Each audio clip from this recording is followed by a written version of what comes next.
guys, Miss Hallett here. I'm going to read you one of my favorite Christmas time books. It's called, let me see if you can guess it. Yes, you're right. It's The Polar Express. So get comfy, maybe snuggle up with a blanket and your favorite pet or a stuffed animal, and let's get reading.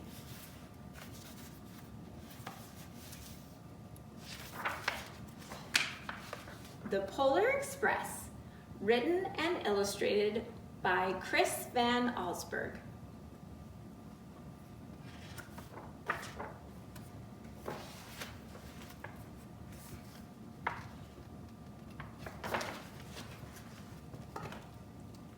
On Christmas Eve, many years ago, I lay quietly in my bed. I did not rustle the sheets. I breathed slowly and silently. I was listening for a sound a friend had told me I'd never hear. The ringing of Santa's bells on his sleigh. There is no Santa, my friend had insisted, but I knew he was wrong. Late that night, I did hear a sound, though not of ringing bells. From outside came the sound of hissing steam and squeaking metal. I looked through my window and I saw a train standing perfectly still in front of my house.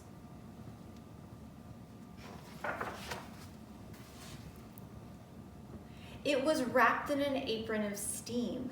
Snowflakes fell lightly around it. A conductor stood at the open door of one of the cars. He took out a large pocket watch from his vest, then looked up at my window. I put on my slippers and robe.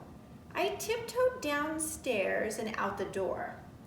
"All aboard!" the conductor cried out. I ran up to him. "Well," he said, "are you coming?" "Where?" I asked.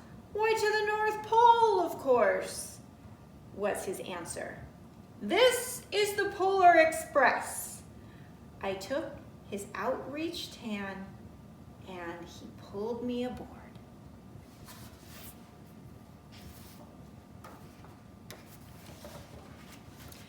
The train was filled with other children, all in their pajamas and nightgowns.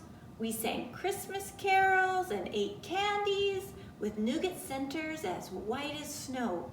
We drank hot cocoa as thick as rich as melted chocolate bars. Outside, the lights of the towns and villages flickered in the distance as the Polar Express raced northward.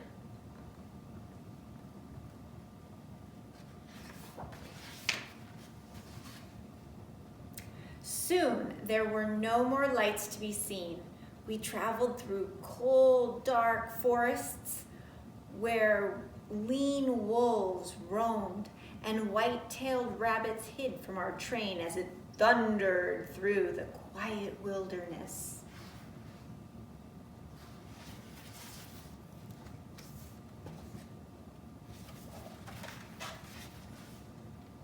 We climbed mountains so high it seemed as if we would scrape the moon.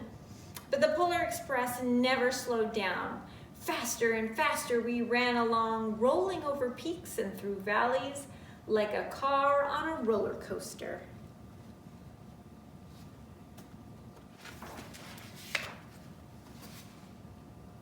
The mountains turned into hills, the hills to snow-covered plains. We crossed a barren desert of ice, the great polar ice cap. Lights appeared in the distance. They looked like the lights of a strange ocean liner sailing on a frozen sea. "There," said the conductor, "is the North Pole."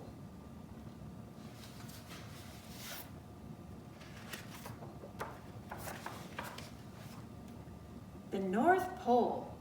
It was a huge city standing alone at the top of the world, filled with factories where every Christmas toy was made. At first we saw no elves. They are gathering at the center of the city, the conductor told us. That is where Santa will give the first gift of Christmas. Who will receive the first gift? We all asked. The conductor answered, he will choose one of you.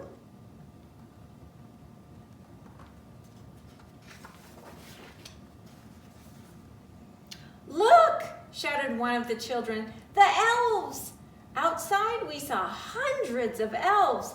As our train drew closer to the center of the North Pole, we slowed to a crawl. So crowded were the streets with Santa's helpers. When the Polar Express could go no further, we stopped and the conductor let us outside.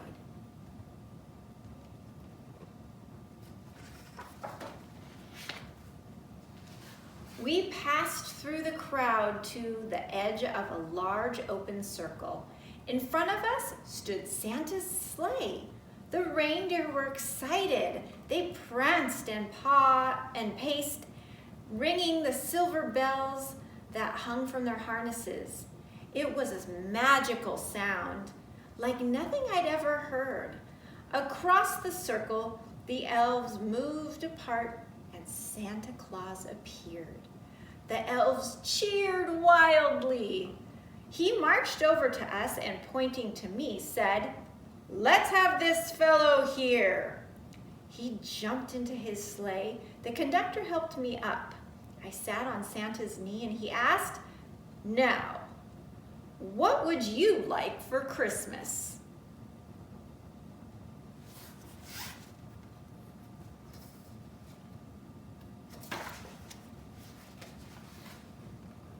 I knew that I could have any gift I could imagine, but the thing I wanted most for Christmas was not inside Santa's gift bag. What I wanted more than anything was one silver bell from Santa's sleigh. When I asked, Santa smiled. He gave me a hug and told an elf to cut a bell from the reindeer's harnesses. The elf tossed it up to Santa. He stood holding the bell high above him and called out, the first gift of Christmas!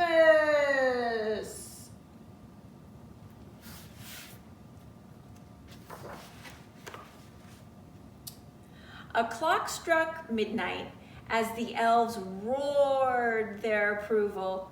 Santa handed the bell to me and I put it in my bathrobe pocket. The conductor helped me down from the sleigh. Santa shouted out the reindeers' names and cracked the whip. His team charged forward and climbed into the air. Santa circled once above us, then disappeared in the cold, dark polar sky.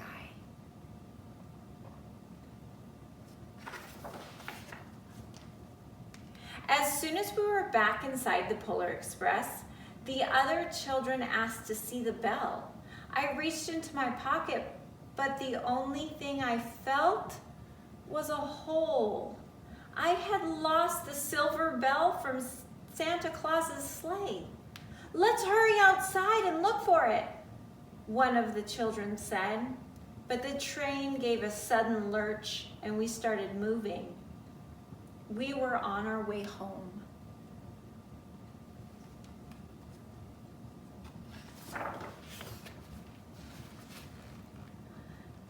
It broke my heart to lose the bell.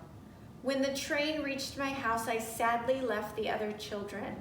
I stood at my door and waved goodbye. The conductor said something from the moving train, but I couldn't hear him. What? I yelled. He cupped his hands around his mouth. Merry Christmas, he shouted.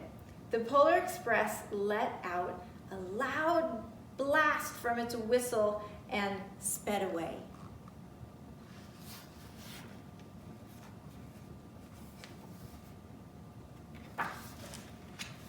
On Christmas morning, my little sister and I opened our presents. When it looked as if everything had been unwrapped, Sarah found one last small box behind the tree. It had my name on it. Inside was the silver bell. There was a note. Found this on the seat of my sleigh. Fix that hole in your pocket. Signed, Mr. C. I shook the bell. It made the most beautiful sound my sister and I had ever heard. But my mother said, "Oh, that's too bad." "Yes," said my father, "it's broken." When I'd shaken the bell, my parents had not heard a sound.